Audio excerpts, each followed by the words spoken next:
जय श्री कृष्ण दोस्तों, राधे राधे। श्रावण मास की शुक्ल पक्ष की पुत्रदा एकादशी की आप सभी को बहुत बहुत शुभकामनाएं। आइए जानते हैं सरल पूजा विधि। दोस्तों देखिए, पुत्रदा एकादशी साल में 2 बार आती है, लेकिन श्रावण शुक्ल पक्ष की पुत्रदा एकादशी का महत्व बहुत अधिक होता है, क्योंकि एक तो ये श्रावण मास में पड़ती है, दूसरा चातुर्मास के बीच में आती है। इन 4 महीनों में श्री हरि विष्णु की पूजा का फल हमें 100 गुना अधिक मिलता है।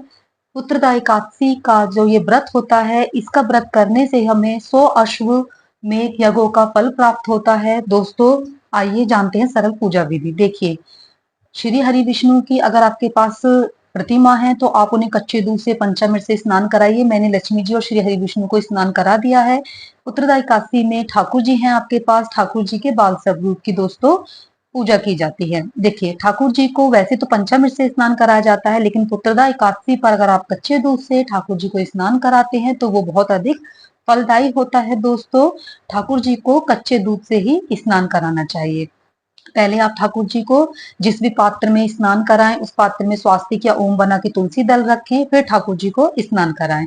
गंगा जल युक्त हो, उस जल से आप ठाकुर जी को स्नान कराएं। दोस्तों, ठाकुर जी के उत्तरदायी एकादशी पर बाल स्वरूप की पूजा करने का बहुत अधिक विशेष महत्व होता है। अगर पति पत्नी जोड़े से पूजा करते हैं दोस्तों, व्रत करते हैं, तो उनको पुत्र की प्राप्ति अवश्य ही होती है। अगर किसी को संतान नहीं है तो उसे पुत्रदायी एकादशी का व्रत जरूर करना चाहिए।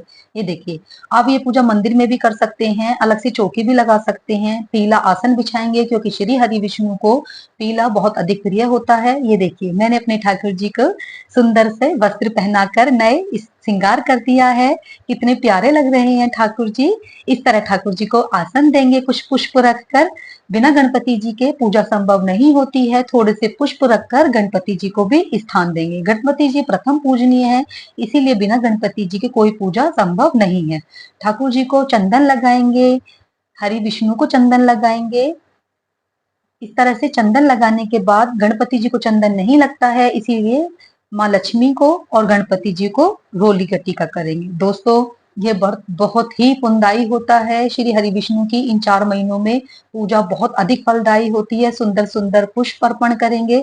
अगर आपके पास पीले पुष्प हैं तो आप अर्पण कर सकते हैं। अगर आपके पास पीले पुष्प नहीं है तो जो भी पुष्प आपके पास हो वो पुष्प आप भगवान को अर्पित कर सकते हैं। सबको हम फूल अर्पित करेंगे। पुष्प अर्पित करने के बाद दोस्तों, श्री हरि विष्णु और ठाकुर जी को हम तुलसी अर्पित करेंगे। गणपति जी को तुलसी अर्पित नहीं की जाती है, इसीलिए गणपति जी को सिर्फ पुष्प अर्पित करेंगे। ठाकुर जी को और श्री हरि विष्णु को तुलसी अर्पित करेंगे। दोस्तों, आप जो भी भोग लगाएं, भोग में आप तुलसी जरूर डालें। ठाकुर जी या श्री हरि विष्णु बिना तुलसी दल के भोग स्वीकार नहीं करते हैं। देखिए, वस्त्र रूपी ठाकुर जी को मैंने नए वस्त्र पहनाए हैं, तो उन्हें हम नहीं अर्पित करेंगे। बाकी सभी भगवानों को आप वस्त्र रूपी कलावा जरूर से अर्पित करें। दोस्तों, अगर आपके पास जनेऊ है तो आप जनेऊ भी अर्पित कर सकते हैं, नहीं तो आप कलावा भी अर्पित कर सकते हैं। देखिए दोस्तों, आप जो भी आपके पास ऋतु फल हो, मिठाई हो, आप किसी भी चीज का भोग लगा सकते हैं। दोस्तों, जल जरूर से अर्पित करेंगे। अगर आप खीर का भोग लगाना चाहते हैं तो आप मेवों की खीर बना सकते हैं, चावल का इस्तेमाल नहीं करते हैं। देखिए, ठाकुर जी को वैसे तो हम दूध का भोग लगाते ही हैं, लेकिन पुत्रदा एकादशी पर ठाकुर जी को कच्चे दूध का भोग लगाएं, ये बहुत अधिक फलदायी होता है। ठाकुर जी को माखन मिश्री का भोग लगाएंगे। दोस्तों, माखन मिश्री का जो ठाकुर जी को भोग लगाएंगे, उसमें भी हम तुलसी दल जरूर से युक्त करेंगे। बिना तुलसी के पूजा संपन्न नहीं होती है। कोई भी व्रत हमारा दक्षिणा के बिना संपूर्ण नहीं होता है। दक्षिणा हाथ में लेके संकल्प लेंगे, भगवान से आप जिस भी मनोकामना से व्रत करना चाहते हैं उस मनोकामना को जरूर से बोलेंगे। दोस्तों, फिर भगवान को आप दक्षिणा अर्पित करेंगे। दक्षिणा जरूर से अर्पित करनी है, वो आप अपने सामर्थ्य के अनुसार भगवान को अर्पण कर सकते हैं। फिर हम भगवान के समक्ष दीप जलाएंगे। दीप आप दीप आप तिल के तेल का भी जला सकते हैं, देसी घी का भी जला सकते हैं। दीपक जलाएं, भगवान से प्रार्थना कीजिए। आप जिस मनोकामना से व्रत कर रहे हैं उस मनोकामना को श्री हरि विष्णु के सामने जरूर से बोलें। दोस्तों, आपकी मनोकामना जरूर पूर्ण होगी। आप पूरे दिन इसमें उत्तरदायी एकादशी की कथा तो आपको सुननी ही सुननी है, वो भी वीडियो पर कल डल जाएगी, आप सुन लेना। दोस्तों, उसके बाद भी आप श्री हरि विष्णु के पूरे दिन नामों का जाप करेंगे, रात्रि जागरण करें, भजन सुनाएं ठाकुर जी को। इस तरह से आप अपनी मनोकामना बोलकर पूजा करने के बाद आरती करेंगे।